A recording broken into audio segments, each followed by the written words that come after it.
Le cardinal Laurent Mosengo, figure emblématique de la puissante Église catholique de la République démocratique du Congo, va-t-il abandonner ses charges ecclésiastiques et concourir à la magistrature suprême du pays? La question se pose. À quelques jours du début des dépôts des candidatures pour la présidentielle et les législatives nationales prévues du 25 juillet au 8 août 2018, Laurent Mosengo est sollicité pour la magistrature suprême. L'initiative est de la Dynamique chrétienne pour l'unité et le développement, qui a lancé récemment un plaidoyer dans ce sens. Pourrait-il répondre à cet appel lancé par cette dynamique quand on sait qu'il avait accepté autrefois sous réserve le poste de président du Haut Conseil de la République, puis du Haut Conseil de la République Parlement des transitions? Dans ce cas précis, réserver une suite favorable suppose qu'il devra au préalable renoncer à son statut d'évêque. Serait-il prêt à quitter la soutane pour la veste-cravate? A priori, le choix ne paraîtrait pas facile pour un homme de Dieu de cette envergure qui n'ignore pas les contours de la politique congolaise. L'histoire démontre que dans les années 90, le cardinal Mosengo Passigna a connu à Kinshasa des fortunes diverses, car ceux qui l'ont adoré un jour l'ont brûlé par la suite et vice-versa.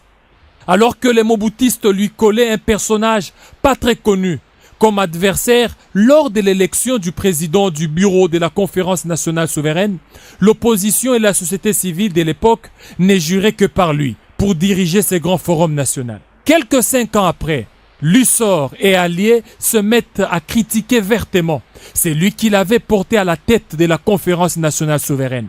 Ce sentiment anti-Mosengo atteindra son paroxysme lorsque Mobutistes et Tshisekedistes s'entendent pour combattre le prélat catholique. Et peu avant la chute du régime de feu le maréchal Mobutu en mai 1997, certaines chancelleries occidentales pointaient le cardinal Mosengo comme probable successeur de l'homme du 24 novembre 1965, qui, avec Tshisekedi, s'était coalisé pour lui barrer la route.